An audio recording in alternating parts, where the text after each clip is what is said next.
एक बार एक छोटी सी बच्ची हाथ में मिट्टी की गुल्लक लेकर के भागती हुई एक दवाइयों की दुकान पर गई। वो काफी देर तक वहां पर खड़ी रही, लेकिन दुकानदार का ध्यान उसकी तरफ नहीं गया क्योंकि और भी बहुत सारे लोग खड़े हुए थे। उसने दुकानदार को कई बार बुलाया, लेकिन वहां पर भीड़ इतनी थी कि दुकानदार का ध्यान उसकी तरफ गया ही नहीं।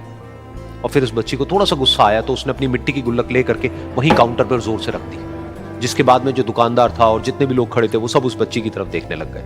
और फिर उस दुकानदार ने उस बच्ची से पूछा, बेटे आपको क्या चाहिए? तो वो बड़े ही भोलेपन से बोली कि मुझे एक चमत्कार चाहिए।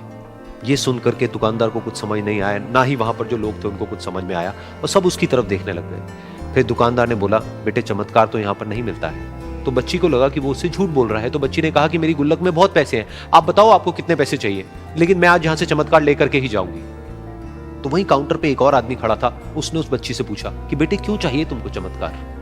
तब उस बच्ची ने अपनी कहानी बताई कि अभी कुछ दिन पहले मेरे भाई के सर में बहुत तेज दर्द हुआ, तो मेरे पापा मम्मी उसको हॉस्पिटल ले गए। उसके बाद कई दिन तक मेरा भाई घर नहीं आया। तो मैंने कई बार अपने पापा से पूछा, लेकिन उन्होंने मुझे कुछ नहीं बताया। उन्होंने बार बार यही कहा कि वो आ जाएगा, वो कल आ जाएगा, वो कल आ जाएगा, लेकिन वो आ ही नहीं रहा था। तो मैंने देखा कि मम्मी रो रही है। अब पापा मम्मी को कह रहे थे कि उसकी दवाइयों के लिए और उसके इलाज के लिए जितने पैसे चाहिए उतने मेरे पास में नहीं है, अब उसको कोई चमत्कार ही बचा सकता है। तब मुझे लगा कि अगर मेरे पापा के पास में इतने पैसे नहीं भी हैं तो क्या हुआ, मेरे पास में तो है। तो मैंने जितने भी पैसे जोड़ रखे हैं वो सारे लेकर के मैं इस दवाई की दुकान पर आई।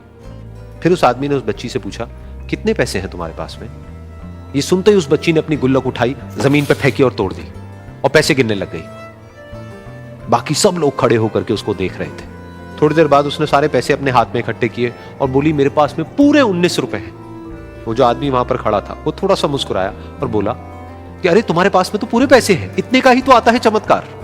ये सुनकर के वो बच्ची बहुत खुश हो गई और बोली कि चलो मैं आपको अपने पापा से मिलवाती हूँ। बाद में पता लगा कि वो आदमी कोई आम आदमी नहीं था, बल्कि एक बहुत बड़ा न्यूरोसर्जन था, और उसने सिर्फ 19 रुपए में उसके भाई की सर्जरी करी और कुछ ही दिन बाद वो ठीक होकर के घर वापस आ गया। फिर कुछ दिन बाद वो बच्ची, उसका भाई, उसके पापा, उसकी मम्मी चारों एक साथ बैठे हुए थे और बात कर रहे थे। तो उसकी मम्मी ने उसके पापा से पूछा कि अब तो बता दो ये चमत्कार आपने किया कैसे? तो उन्होंने अपनी बेटी की तरफ देखा और बोले, ये चमत्कार मैंने नहीं, इसने किया है।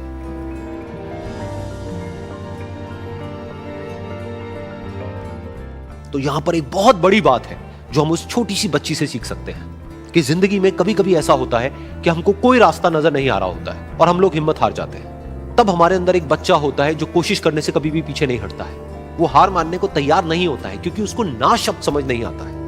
वो बच्चा जिसके लिए कुछ भी नामुमकिन नहीं है, क्योंकि वो हर हाल में कोशिश करता ही रहता है।